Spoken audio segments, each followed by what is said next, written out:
It's a grim but necessary consideration. How to dispose of fetal tissue when a pregnancy ends in abortion or miscarriage. They're incinerated. Incinerated, then buried in a sanitary landfill. It's what happens to most medical waste in the United States. But the state of Texas wants to force medical providers to treat fetal tissues differently, to cremate or bury them in a cemetery. We think that these rules add some measure of dignity to these unborn children who die from miscarriage or from elective abortions. But is fetal tissue indeed unborn children, the term used by anti-abortion activists, or is it medical waste? Critics of the Texas rule say the answer is a moral determination, one that only the woman should make. I feel insulted. I feel like my rights are meaningless. I feel like I'm considered subhuman. Abortion providers say the rule is just another tactic to stigmatize abortion care. In June, the U.S. Supreme Court found previous efforts by the state of Texas to restrict abortions imposed an undue burden on women's constitutional rights.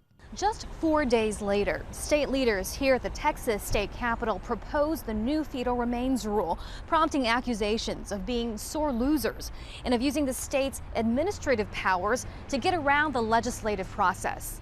It disgusted me when I first heard about it. Valerie Peterson was 3 months pregnant when she learned her fetus had a fatal brain abnormality.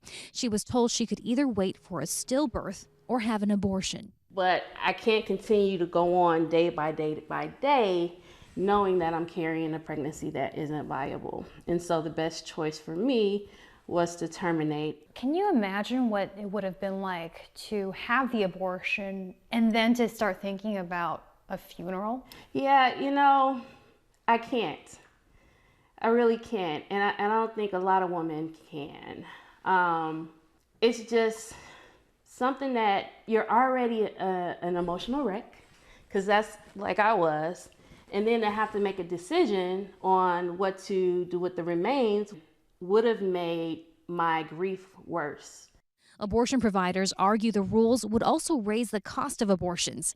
And the general medical community says for the 1 in 5 pregnancies that end in miscarriage, the rules are a cruel twist of the knife. It's an attack on women.